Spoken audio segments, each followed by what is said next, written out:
Hello everyone. तो कैसे हैं आप सब? I hope you all are doing very well and sessions को समझकर पढ़कर भी और ज्यादा अच्छे से कर रहे हैं चीजों को, राइट? तो मुझे कुछ फीडबैक्स मिल रहे हैं कि आपको समझ आ रहा है। काफी लोगों को समझ आ रहा है and they are very happy. Specially कुछ स्टूडेंट्स जो मेरे हैं, उनको बहुत खुशी हो रही है कि मैम आपने क्लासेस स्टार्ट कर दिए to help us and all. So, okay, so this is just to help you and your family members also, जो भी पढ़ना चाहे इंग्लिश को, राइट? Okay then. तो हम लास्ट सेशन के बारे में डिस्कस करते हैं। लास्ट सेशन में हमने टाइप्स ऑफ सेंटेंसेस पढ़े थे। So there were how many? Four types of sentences we have read. First one is declarative और असर्टिव। सेकंड वन imperative, जिसे हम कमांड सेंटेंस भी कहते हैं। Third one was interrogative sentence and the last one was exclamatory sentence. इसका short revision ले लेते हैं हम। फर्स्ट वन वाज डिक्लेरेटिव और असर्टिव। ये वो सेंटेंसेस होते हैं जो कि कोई स्टेटमेंट देते हैं या फिर कोई इंफॉर्मेशन हमें प्रोवाइड करते हैं। Alright, then the second one was imperative sentences, जो कि कोई कमांड, कोई ऑर्डर, रिक्वेस्ट, एडवाइस, सजेशन देते हैं। These type of sentences are imperative. Then the third one was interrogative sentences. Interrogative sentences are those sentences which talks about questions, जो question करते हैं, right? And उसके एंड में question mark is necessary. Question mark जो punctuation होता है वो उसमें लगाना जरूरी है। Then the last one was exclamatory sentences. ये sentences out of expression, feeling, emotion से निकलते हैं, राइट? जैसे कि व्हाट अ ब्यूटीफुल ड्रेस। तो मैंने आपको कहा था कि हम एक्सप्रेस कर रहे हैं हमारी फीलिंग कि व्हाट अ ब्यूटीफुल ड्रेस। तो ये जो फीलिंग है इसको एक्सप्रेस करने के लिए हमें सेंटेंसेस के एंड में एक्सक्लेमेटरी मार्क भी लगाना है, जिससे वो शो कर सके कि this type of sentences are exclamatory sentences. Alright, ये फोर टाइप्स ऑफ सेंटेंसेस हमने पढ़ लिए थे। Now we will come to the next topic and that is parts of speech. Part of speech अगर आप जाने, what is a part of speech? देखिए, parts of speech. Parts of speech, part मतलब आप जानते हैं भाग, और स्पीच मतलब सेंटेंसेस हम कह सके कोई वाक्य, ओके, जिससे कन्वर्सेशन जारी रह सके। तो पार्ट ऑफ स्पीच किसी भी सेंटेंसेस में सबसे पहले आपको समझना पड़ेगा पार्ट ऑफ स्पीच होता क्या है और फिर इसके क्या डिविजन है वो मैं आपको एक्सप्लेन करूंगी। सो पार्ट ऑफ स्पीच में आप देखिए, सबसे पहले हम पार्ट ऑफ स्पीच को समझते हैं, राइट? जैसे कि राम इज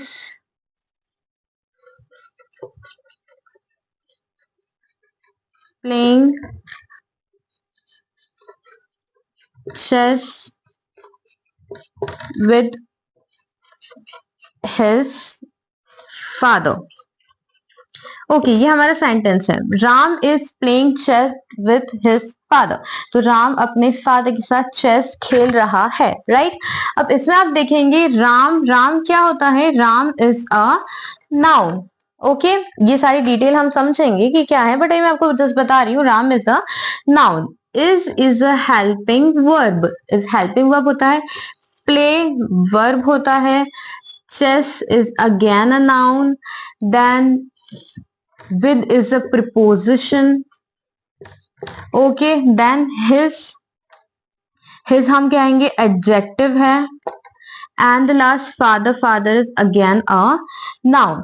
तो Ram is playing chess with his father, ये जो सेंटेंस बना है ये काफी सारी चीजों को लेकर बना है। लाइक कोई नाउन है, कुछ हेल्पिंग वर्ब है, कुछ वर्ब है, कुछ अगेन नाउन, कुछ preposition, adjective, then again noun. तो ये होते हैं पार्ट ऑफ स्पीच की। किसी भी स्पीच या किसी भी सेंटेंस में जो जो पार्ट्स है, हर चीज का कुछ ना कुछ मीनिंग या कुछ ना कुछ उसकी एक पहचान होती है। ओके, सो ये पार्ट ऑफ स्पीच है, इनको हम डिटेल में पढ़ेंगे। So we have 8 parts of speech. Okay, तो वो 8 पार्ट ऑफ स्पीच क्या क्या है वो हम डिटेल में पढ़ेंगे ताकि आपको कभी कंफ्यूजन ना हो। पार्ट ऑफ स्पीच का समझना बहुत जरूरी हो जाता है, एंड अगर आप एक बार उसे डिटेल में पढ़ लिए तो फिर आपको बहुत क्विकली आप आइडेंटिफाई कर सकते हो कि पार्ट ऑफ स्पीच में कौन सी चीज क्या है, उसके आइडेंटिफिकेशन क्या है, राइट? तो सबसे पहला हमारा पार्ट ऑफ स्पीच बहुत बेसिक है, that is noun. Then the second one is pronoun. Third verb. Fourth adverb, fifth adjective, sixth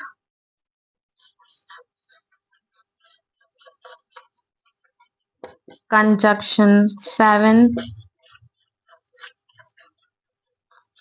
preposition, and the eighth one is interjection. तो this is a part of speech. ये जो सारी चीजें हैं ये मिलकर ही सेंटेंस बनाते हैं, मतलब एक कंप्लीट सेंटेंस। अगर हम कंप्लीट सेंटेंस की बात करें, जरूरी नहीं है हर सेंटेंस में सारी चीजें हो। कुछ सेंटेंसेस में नाउन हो सकता है, वर्ब हो सकता है, कुछ सेंटेंस में सिर्फ प्रोनाउन। तो वो डिपेंड करता है कि सेंटेंस किस चीज के बारे में कहा जा रहा है, राइट। तो पार्ट ऑफ स्पीच में ये सारे मतलब सेंटेंस में जो भी चीजें हैं वो इनमें से ही कुछ होगी। ये इन शॉर्ट मैं आपको कहना चाह रही हूँ कि सेंटेंस में जो भी चीजें हैं वो इनमें से ही कुछ होंगी। तो ये हमारी पार्ट ऑफ स्पीचेस। अब इनको हम डिटेल में पढ़ेंगे, इनका मीनिंग पढ़ेंगे कि इनका मीनिंग क्या है, एंड देन इनके टाइप्स क्या हैं। ये सारी चीजें हम डिटेल में पढ़ेंगे ताकि आपका कंफ्यूजन हमेशा के लिए क्लियर हो जाए, and with their example. Okay, so आप ये नोट डाउन कर लीजिए। Then we will start with a noun.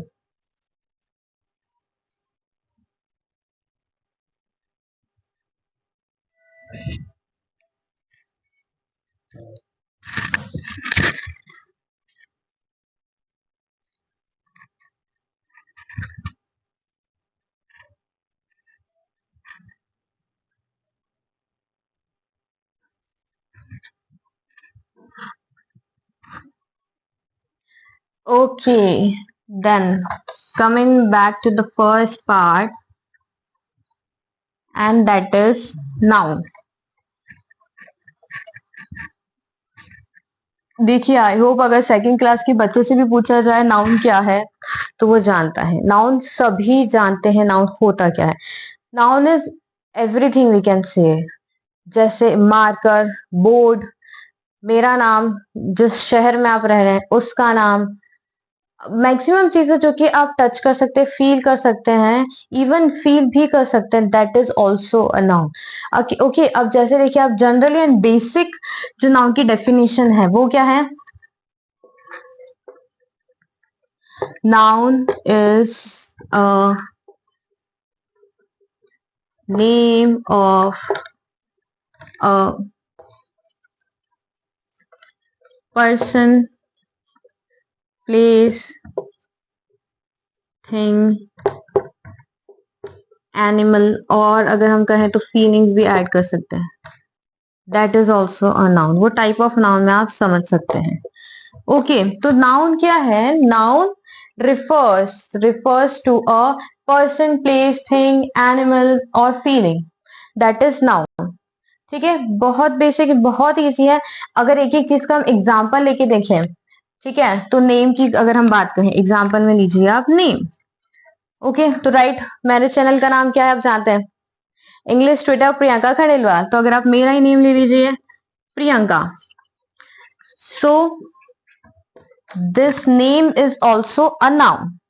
Then place, okay, where do I belong to, Madhya Pradesh. Madhya Pradesh is also is a name of a place, तो ये भी एक noun होता है। Thing, marker,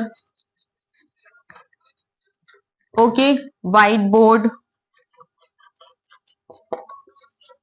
कोई भी वस्तु, non living thing, animal, lion, tiger, ये भी नाउन में आते हैं। कोई फीलिंग, मतलब फीलिंग मतलब कि जैसे आप कोई चीज फील कर सकते हैं, like for example air, air also comes in noun, क्योंकि आप एयर को फील कर सकते हैं, लेकिन ये अलग टाइप की नाउन है। वो हम जब टाइप्स ऑफ नाउन पढ़ेंगे उसमें आपको डिटेल में मैं बताऊंगी। Okay, so sorry, Madhya Pradesh की स्पेलिंग में कुछ मिस्टेक हो गया। Okay, so these are noun, मतलब आप अगर देखेंगे तो यहाँ पर जो भी चीज हमारे आसपास है, whether it is a living thing और non living thing, living thing और नॉन लिविंग थिंग, ये सब क्या है, हमारी नाउन होती है। और अगर हम एक एक का सेंटेंस बनाकर अगर मैं आपको एक्सप्लेन करूं तो वो आपको और ज्यादा क्लियर हो जाएगा। ओके, जैसे कि आप देखिए, फर्स्ट है, अगर हम नेम से शुरू करें, हमारा पहला एग्जाम्पल, नेम से शुरू करें तो क्या होगा, हमारा पहला example, Pinky writes well, Pinky अच्छा लिखती है। तो इसमें पिंकी क्या है, जैसा मैंने आपको कहा नेम, तो पिंकी क्या है, हमारी नाउन है, राइट। देन सेकंड, आप किसी प्लेस का लें, किस पर्सन के नेम का हो गया, किसी प्लेस का नेम अगर हम लें तो I live in India. So India is also a name of a place, और India is a name of a country and that's why it should be in a capital. ये बहुत सारे बच्चे मिस्टेक करते हैं, किसी का नाम हो वो भी कैपिटल में होना चाहिए, कंट्री का नेम, मंथ नेम्स, ये सारी चीजें भी कैपिटल में होना चाहिए। ओके, जनरली बहुत माइनर सी मिस्टेक बहुत से बच्चे करते हैं। So India is also a noun, right. Third one, thing को लें हम, तो this pen is mine, this pen is mine. अब यहां पर हमने कौन सी थिंग ली है, you can identify clearly, pen, pen is a thing, तो ये भी हमारी नाउन है। देन एनिमल, एनिमल में अगर हम लें, एनिमल या बर्ड, हम दोनों को ही इसी कैटेगरी में हमने डाला है, तो हम ले सकते हैं जैसे पिकॉक,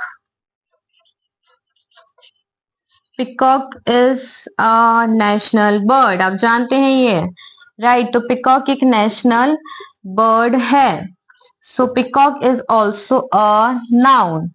एंड देन नेक्स्ट, हम एयर की अगर फीलिंग की बात कहें, सिंपल सी बात है, तो ओके, तो हम लिख सकते हैं environment is surrounded by air, environment is surrounded by air, तो यहां पर आप देखेंगे air is also a noun. Okay, I hope आप बहुत अच्छे से समझ चुके, बहुत डिटेल में, that in short if I say that noun is everything which is around you, whether it is a living thing और a non living thing, that comes under noun. Okay, whether it is a name of a person, place, thing, animal और any kind of feeling which you cannot see, even that is also a noun, right. ये सारे examples के साथ मैंने आपको detail में explain कर दी है। और अब हमारे नेक्स्ट सेशन में हम टाइप्स ऑफ नाउन पढ़ेंगे, बेसिकली उसमें सारी चीज कवर हो जाएगी, तो आपको समझ आ जाएगा डिटेल में कि टाइप्स ऑफ नाउन भी क्या होते हैं। अगर हम आपको मैं ओवरव्यू दूं तो फिर types of nouns are like for example proper noun, common noun, abstract noun, concrete noun, countable noun, uncountable noun, collective noun, okay, और कंपाउंड नाउन। तो ये सारे हैं टाइप्स ऑफ नाउन, इसको हम डिटेल नेक्स्ट सेशन में पढ़ेंगे, राइट। तो ये चीज आई होप आप सबको समझ आ गई है, तो please note it down and you can ask me if you have any, अगर आपको छोटा सा भी कुछ डाउट होता है you can ask me in the comment section. Thank you so much for this and please don't forget to watch the videos, ताकि आपको, क्योंकि अगर आपने कोई भी वीडियो अगर वॉच नहीं करी और नेक्स्ट वीडियो पर पहुंच गए तो फिर आपका वो लिंक नहीं बन पाएगा और फिर कंफ्यूजन क्रिएट नहीं होगा। तो I am going step by step, तो आप भी देखने में स्टेप बाय स्टेप ही देखें ताकि आपको वो कंटिन्यूटी रहेगी। Okay, and please subscribe and share the channel English Twitter Priyanka Khandelwal and help me to help the others to learn English and to you also. Thank you so much.